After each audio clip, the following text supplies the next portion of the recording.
आज के इस वीडियो में हम लोग 12वीं कक्षा के लिए निर्धारित पाठ्यपुस्तक दिगंत भाग 2 में संकलित नाभादास विरचित छप्पर शीर्षक पाठ से संबंधित कुछ प्रश्नों को समझने का प्रयास करेंगे। इस पाठ का जो पहला प्रश्न है उसमें आपसे पूछा जा रहा है, नाभादास ने कबीर की किन विशेषताओं का उल्लेख किया है, उनकी क्रम से सूची बनाइए। तो इस सवाल में नाभादास ने कबीर की जिन जिन विशेषताओं के बारे में चर्चा की है अपनी विरचित छपे में, उसका सिलसिलेवार तरीके से केवल उसका जिक्र भर करना है आपको। तो इसके लिए आप लिख सकते हैं कि नाभादास ने कबीर की भक्ति के संदर्भ में उल्लेख करते हुए कहा है कि जो मनुष्य भक्ति से विमुख होता है वह अपना धर्म अधर्म कर लेता है, अर्थात योग, व्रत, दान, भजन, हित आदि की भाषा को तुच्छ बना लेता है। इस पाठ के दूसरे प्रश्न में आपसे पूछा जा रहा है, सूर्य के काव्य की किन विशेषताओं का उल्लेख कवि ने किया है। तो इसके जवाब में लिखा जा सकता है कि नाभादास ने सूर्य के काव्य चमत्कार, अनुप्रास एवं उनकी भाषा की सुंदरता की सराहना की है। सूर्य के काव्य में उपस्थित प्रीति तत्व एवं उनकी भाषा में उपस्थित तुक की प्रशंसा की है। नाभादास के अनुसार सूर्य के काव्य के श्रवण से बुद्धि विमल होती है। सूर्य ने अपने काव्य में कृष्ण के जन्म, कर्म, गुण और उनके रूप आदि को प्रतिबिंबित किया है। इस पाठ के तीसरे सवाल को अगर देखें हम लोग, तो इसमें कहा जा रहा है कि मुख देखी नाहिन भनी का क्या अर्थ है, इस पंक्ति का अर्थ बताना है। साथ ही कहा जा रहा है कि कबीर पर यह कैसे लागू होता है। देखिए, हम सब जानते हैं कि कबीर का जो व्यक्तित्व था वो थोड़ा अक्खरपन था, और अपने अक्खरपन व्यक्तित्व के कारण कबीर बाकी कवियों से थोड़े अलग जाने जाते हैं। और उनके उसी अक्खरपन वाले व्यक्तित्व के बारे में आपको यहाँ इस सवाल का जवाब के रूप में लिखना है। तो इसको आप लिख सकते हैं कि प्रस्तुत पंक्ति के माध्यम से कबीर के अक्खर व्यक्तित्व पर प्रकाश डाला गया है। कबीर ऐसे प्रखर चेतना संपन्न कवि है जिन्होंने कभी भी मुंह देखी बातें नहीं की। उन्हें सच को सच कहने में तनिक भी संकोच नहीं था, चाहे वो राजसत्ता हो या समाज की जनता, पंडित हो या मुल्ला मौलवी, सबकी बख्शिया उधरने में उन्हें तनिक भी कोताही नहीं की। मतलब वे अपनी अखरता, स्पष्टवादिता, पक्षरहित कथन द्वारा लोक मंगल के लिए जरूरी बातें कहने में कभी चूकते नहीं थे। अर्थात जो कहना उन्हें उचित प्रतीत होता था वो बात कह जाते थे। अगला जो इस पाठ का सवाल है उसमें कहा जा रहा है, पक्षपात नहीं वचन सभी के हित की भाखी। पक्षपात नहीं वचन सभी के हित की भाखी, इस पंक्ति में कबीर के किस गुण का परिचय दिया गया है। तो इसके जवाब में आप लिख सकते हैं कि प्रस्तुत पंक्ति महाकवि नाभादास जी द्वारा विरचित भक्तिमाल नामक कृति से ली गई है। यहाँ भक्त कवि ने कबीर के व्यक्तित्व का चित्रण कर उनके जीवन की विशेषताओं की ओर हमारे ध्यान को आकृष्ट किया गया। कबीर समाज के सभी वर्ग और समुदाय के प्रति आदर के भाव को प्रदर्शित किया और मानवीय पक्षों के उद्घाटन में कोई कोर कसर नहीं छोड़ी। कबीर के वचनों में पक्षपात नहीं है, वे सबके हित की बात सोचते हैं और वैसा ही आचरण करने के लिए सबको प्रेरित भी करते हैं। सत्य को सत्य कहने में तनिक भी झिझक, भय अथवा कोई लोभ नहीं है। इस प्रकार कबीर का जीवन दर्शन सबके लिए अनुकरणीय और वंदनीय है। लोकमंगल की भावना जगाने वाले इस कवि की जितनी प्रशंसा की जाए थोड़ी होगी।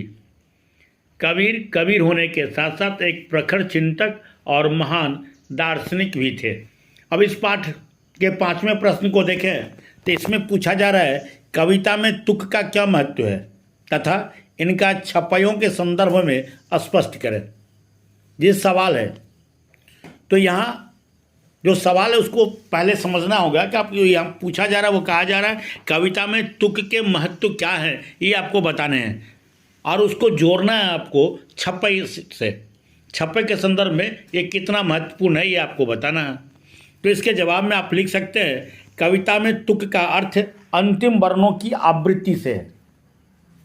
कविता के चरणों के अंत में वर्णों की आवृत्ति को ही तुक कहते हैं। साधारणतया 5 मात्राओं की तुक उत्तम मानी गई है। संस्कृत में तुक का महत्व नहीं है, किंतु हिंदी में तुक ही छंद का प्राण है। छप्पय 6 चरणों वाला एक मात्रिक छंद है, जिसके प्रथम 4 चरण रोला मतलब 11 और 13 की मात्रा में तथा अंतिम 2 चरण उलाला 15 और 13 के होते हैं। इस तरह इस छंद के 6 चरण होते हैं, इसीलिए इसे छप्पय कहते हैं। जैसे एक उदाहरण के तौर पर हम लोग देखें कि जिसकी रज में लोट पोट कर बड़े हुए हैं, घुटनों के बल सरक सरक कर खड़े हुए हैं, परम हंस सम बाल्यकाल में सब सुख पाए, जिसके कारण धूल भरे हीरे कहलाए, हम खेले कूदे हर्षित, जिसकी प्यारी गोद में हे मातृभूमि तुमको निरख मग्न क्यों न हो मोद में। ये छप्पय का एक उदाहरण है। इस उदाहरण में भी हम लोगों ने देखा कि इसके 6 चरण हैं और इसके प्रथम 4 चरण रोला है और अंतिम 2 चरण उलाला का उदाहरण है। ठीक है। और छठा जो सवाल है उसमें आपसे पूछा जा रहा है, कबीर कहानी राखी नहीं से क्या तात्पर्य है। कबीर कहानी राखी नहीं से क्या तात्पर्य है। तो इसके जवाब में आप लिख सकते हैं, कबीरदास एक ऐसे महान कवि थे जिनके विचार क्रांतिकारी माने गए। उन्होंने सदैव पाखंड का विरोध किया। कबीर भारतीय षड दर्शन और वर्णाश्रम को भी कभी महत्व नहीं दिया। वे षड दर्शन को ही वर्णाश्रम व्यवस्था का पोषक मानते थे।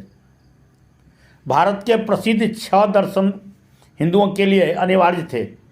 कबीर ने षड दर्शन की बुराइयों की तीखी आलोचना की और उनके विचारों की ओर तनिक भी ध्यान नहीं दिया।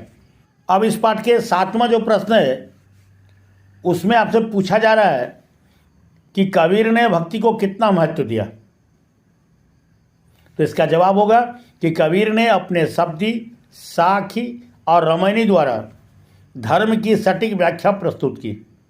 लोक जगत में परिव्याप्त पाखंड, व्यभिचार, मूर्ति पूजा, जाति पाति और छुआछूत का प्रबल विरोध किया।